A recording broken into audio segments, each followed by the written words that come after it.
네. 저희가 드린 말씀이 맞지요. 이 두 영화 속 주인공을 발굴해내신 그런 분이라고 들었습니다. 네, 맞습니다. 그 과거에 처음에 2014년도쯤 이제 독립운동가라는 앱을 개발을 했는데 예.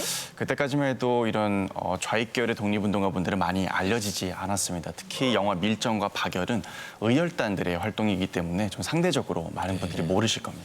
영화 밀정의 실존 인물은 김시현 선생님으로 네, 알고 있는데요. 의열단으로 활동했던 김시현 선생님인데 한 20년 넘게 독립운동에 전념하시면서 감옥 생활, 수감 생활만 20년 넘게 또 하신 분입니다. 그럼 영화 속 인물로 따진다면 공유 씨가 네, 맡았던. 맞습니다. 네. 어허. 그리고 영화 박열의 경우는 그야말로 이름 그대로 박열 의사. 네, 박열 선생님이죠. 네. 어떤 일을 하셨었나요?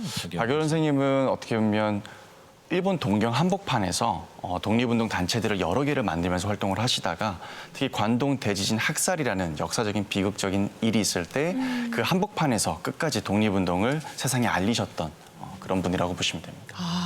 사실 이분들에 대해서는 초등학교 때 우리가 안 배웠잖아요. 그러게요. 네, 이 영화를 통해서 알게 되는 의미. 저는 있는 제가 일이었어요. 잊어버린 줄 알았는데 그게 아니라 아예 우리 사회에서 잊혀졌던 인물들인 것 같아요. 네, 맞습니다. 오랜 시간 동안 좀 상대적으로 알려지지 않았던 네. 분들이기에 이렇게 영화로 혹은 드라마로 또 만들게 되었습니다. 아니 그런 분들 어떻게 그렇게 찾아내셨어요? 아유, 역사 전공하셨겠죠. 역사학자시죠? 아닙니다. 저는 아니세요? 수학이랑 금융을 전공했던 경제학도였습니다.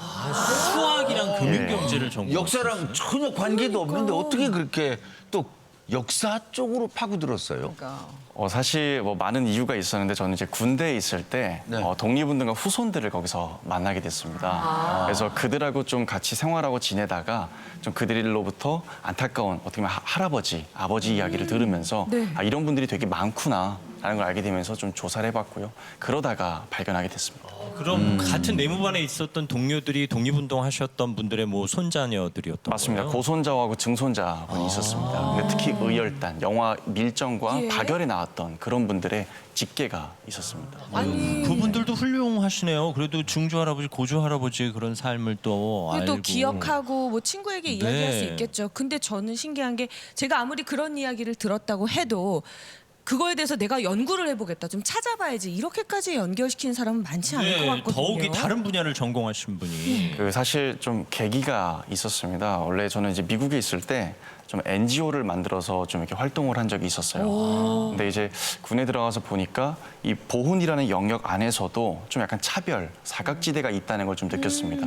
그리고 일반적으로 독립운동가의 후손이면 좀 자랑스럽게 이야기를 해야 되는데 그들은 뭔가 좀 위축돼 있고 약간 두려워하듯이 이야기를 하는 거예요. 오히려. 그래서 뭔가 좀 이상하더라고요. 예. 그래서 그걸 알아보니까 그 당시 이렇게 좌익 계열의 활동을 했던 의열단 후손이라는 걸 알면서 어떻게 보면 아직까지도 그런 어떤 피해 속에서 그들이 자랑스럽게 이야기를 못하고 있다는 걸 좀 알게 됐습니다. 그래서 그들을 좀 돕고 싶다는 마음이 들었고 그렇게 시작하게 됐습니다. 결국 사회적 부담감을 느끼신